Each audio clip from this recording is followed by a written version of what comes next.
C'est un gros plaisir pour moi pour participer et puis présenter quelques mots d'introduction pour un petit atelier consultation ça à sous-prouver l'application, recommandation, révision périodique universelle concernant Haïti. Moins content, aujourd'hui, présence pour autorités nationales ensemble avec représentants de la société civile. C'est un message important qui témoignait espoir renouvelé avec un engagement renforcé du nouveau gouvernement transition dans la promotion et le respect de l'amour en Haïti. L'importance du rapport intermédiaire ne peut être sous-estimée. Il représente une étape importante pour faire le point sur les avancées, mais aussi sur les défis dans la mise en œuvre des recommandations de l'EPU. Il est également une plateforme pour partager les bonnes pratiques, renforcer la coopération et envisager des solutions aux problèmes persistants en matière des droits de la personne. Je reconnais que cet exercice est loin d'être facile au regard des violations et abus des droits de l'homme qui ont été commis par les gangs depuis plusieurs années.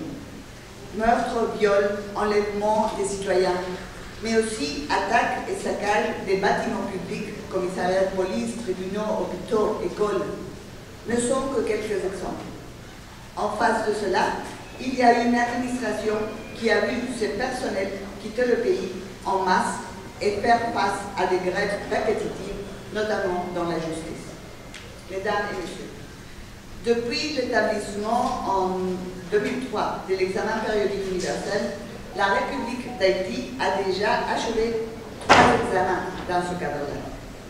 À chaque examen, Haïti a démontré un engagement croissant en acceptant davantage des recommandations.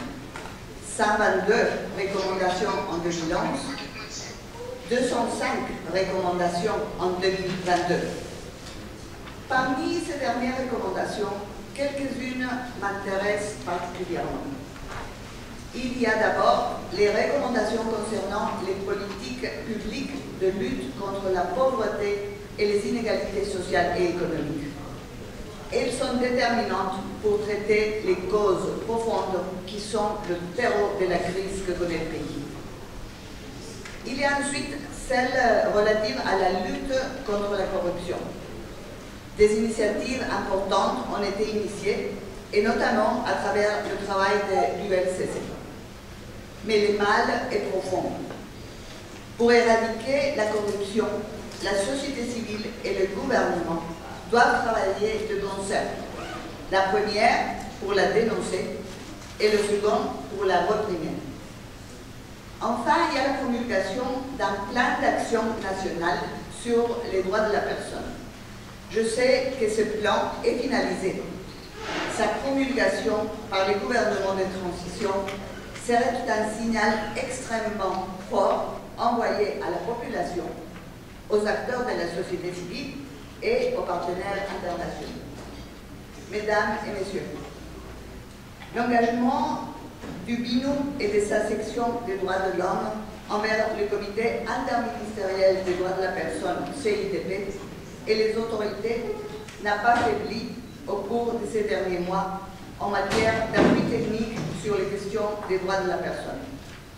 En collaboration avec la Commission interaméricaine des droits de l'homme, CIDH, le BINU a par exemple organisé des journées de formation virtuelle pour des cadres de l'administration et des membres de la société civile sur la question de la soumission et le suivi des cas de violation des droits de l'homme devant la Commission. Le BINU a également fourni des équipements informatiques au point recours du CIDP dans plusieurs ministères à Port-au-Prince, mais aussi dans les régions, pour suivre de manière plus précise la mise en œuvre de l'EPU sur le terrain.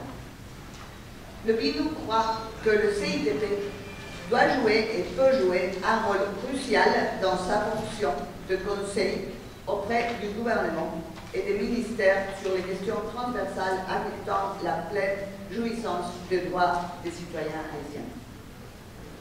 À cette occasion, je tiens à réaffirmer l'engagement ferme et décidé du BINU et des Nations Unies en Haïti à continuer de soutenir Haïti pour qu'il remplisse ses obligations internationales, et cela conformément aux priorités nationales établies par les autorités de transition. Je suis convaincue que tous ceux présents ici aujourd'hui partagent le même engagement pour travailler ensemble en faveur de la stabilité, de la paix et de l'avenir de tous les Haïtiens et les Haïtiennes.